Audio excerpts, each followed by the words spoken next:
आमचं शेती पण होतं आणि धनगरकी पण, दोन्ही पण होते. बकरी होती.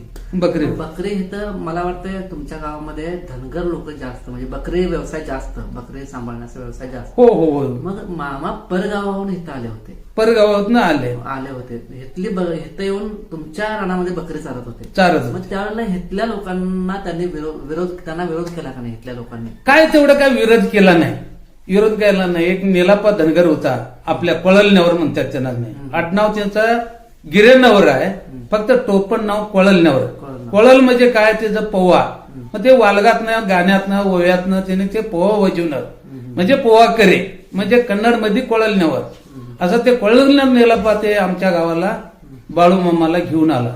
पहिलं एकदा रान सगळे फिरून गेले मामा येऊन, मग त्यानं रान सगळं व्यवस्थित आहे म्हटला, आणि नंतर बकरी घेऊनच आला आणि 2 महिने थांबला.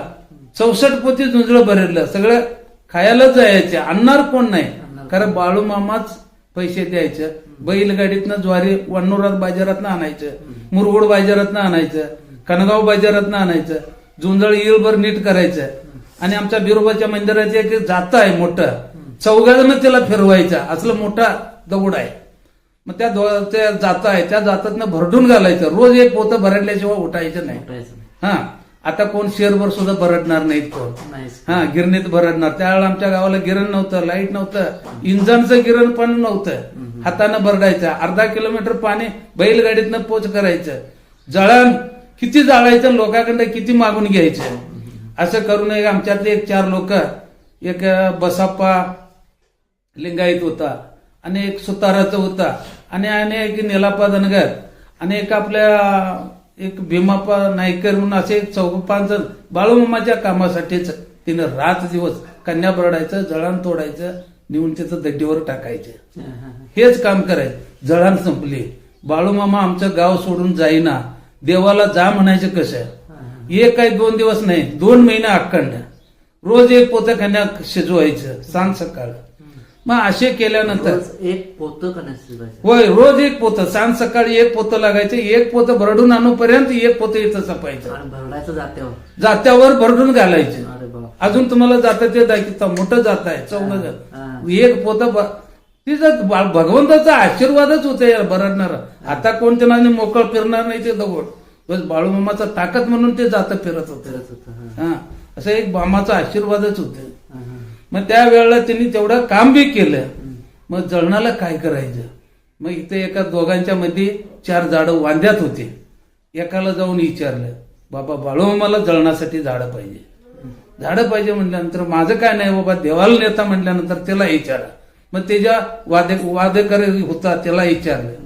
मग तो म्हणाला, मामाला म्हटले की आमचं बी म्हणणं आहे द्या जावा. मग ते 4 झाडं तोडल्यानंतर आमचे बहुतेक 4 गावं आहेत, ते बाळूमामानंच वांदा मिटवलेलं आहे.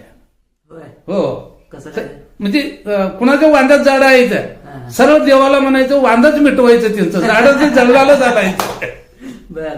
असे करून 2 महिने काढले. मग बकरी जात असताना बाळूमामा काय म्हटला, अरे तुझ्या गावात मेंढरं आपली कातरायचं आहे. कातरायचं म्हटल्यानंतर, मामा कातरू, इथं पाणी भरपूर आहे, चारा बी भरपूर आहे, मग इथंच कातरू. मग कातरायला मग मेंढरं धुतले. आमच्या बाणाचं 4-5 गावाला चालत जाऊन ते कातरकरी सांगून आले. ते सगळ्या सकाळच्या बऱ्यात कातरायला आले. बाळूमामा तंबूतनं उठला, बाहेर आला. बाहेर आल्यानंतर, अरे तुम्हाला कातरायला जाऊ रे. होय मामा कातरायला. तुम्हाला पगार काय द्यायचे? मामा आम्हाला काय पगार आम्ही घेत नाही. नाही रे, तुम्हाला पगार द्यायला पाहिजे, काय द्यायचं सांगा. मग त्यावेळेला मामा आमचे एका आज्जा होता, लक्काप आज्जा म्हणून. मग तो काय म्हणाला, मामा तुम्ही काय तर काय पगार देणार सांगा. 10 बकरी मला कातरून द्यायचं, 1 बकऱ्याचं लोकर तुम्ही कातरून घ्यायचं, असं त्याने मामाने सांगितलं. म्हणजे 10 बकऱ्याचं लोकर बाळूमामाला कातरून द्यायचं, 1 बकऱ्याचं लोकर तुम्हाला पगार म्हणून घ्यायचं. असा एक माझा पूर्वीपासून नियम आहे, तेवढा नियम करा. ठीक आहे मामा, देव देतो म्हटलं तर कोण नको म्हणते. मग त्यावेळेला त्याने हो म्हटले, बकरी कातरायला सुरुवात केली. मग माझी मेंढरे किती होतील रे म्हणाला. 1000 असतील की मामा म्हणाला. 100 बकरी खून करून घ्या. नंतर मोजल्यानंतर जास्त कमीचं बघूया हा. म्हणले. मग एक 100 बकरी खून करून घेतली तिने. का स्वतः तिने मोजल्यानंतर ते लोकर कातरून घ्यायला पाहिजे की. मग तिने 100 बकरी खून करून घेतली. मग खून करून घेतल्यानंतर ते बकरी मोजली, 900 बकरी झाली कातरणीला हे आमच्या दड्डीवर. त्यावेळेला 900 बकरी झाल्यानंतर अरे 90 बकरी तुम्ही कातरून घ्या, माझी 10 बकरी कातरून माझ्या लोकरीमध्ये टाका. तिने काय केलं, मोजल्या, आपली 90 बकरी कातरून घेतल्या, 10 बकऱ्याचा लोकर बाळूमामाच्या कातरून टाकल्या. मग ते एवढं गुप्पा घालून त्यांनी वाटणी करून घ्यायला लागलं संध्याकाळी जाताना. मग बाळूमामा तंबूतनं बाहेर आला. बाहेर आल्यानंतर किती जण आहे सर म्हणला. आम्ही मामा 35 जण आहे. वाटणी किती टाकला तर आम्ही 35 जण म्हटल्यानंतर 35 वाटणी टाकलंय. तर दुर्ग्याचा बी टाकला काय म्हणाला. होय मामा, धुयाला आमच्या बरोबर आहे, कातरायला आमच्या बरोबर आहे.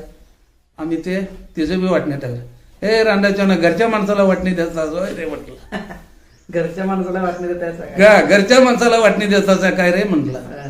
म्हणल्यानंतर ते परत ते मोडून तुमचं तुम्ही न्या जावा, दुर्ग्याला वाटणी द्यायची नाही, तो घरचा माणूस आहे रे, त्याला कशाला द्यायचे.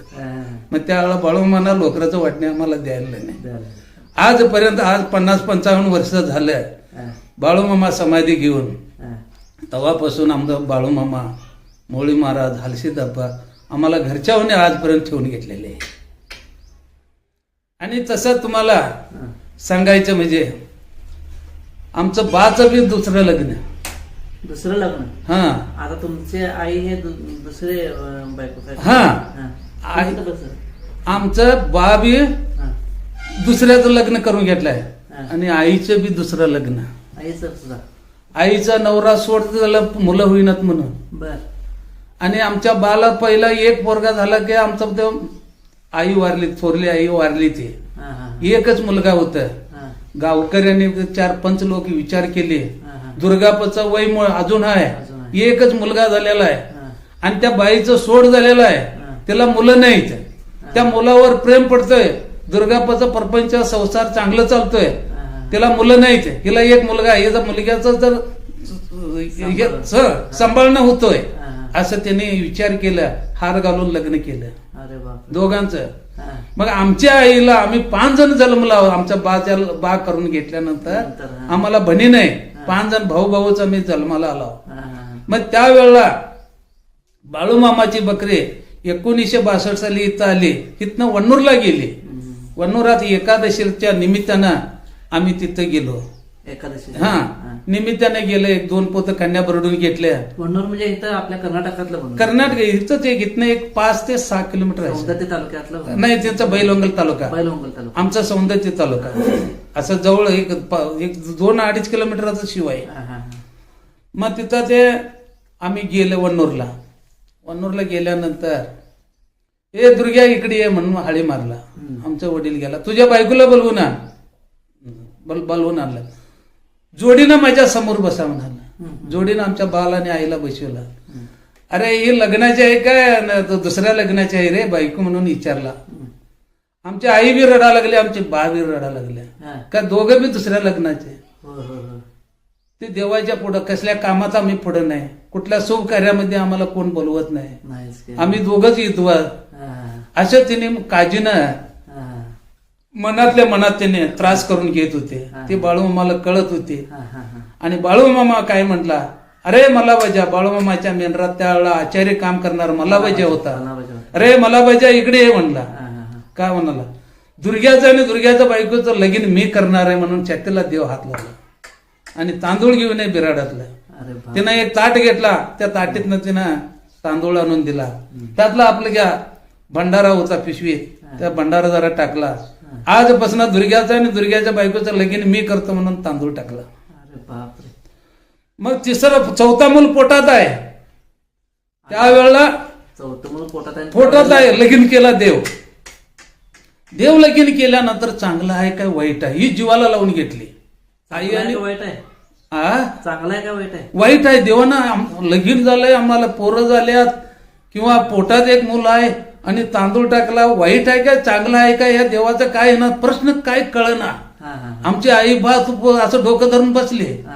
अरे काय नाही म्हणाला, तुमचं शुभ कार्य आहे, चांगलं आहे, जावा म्हणाला.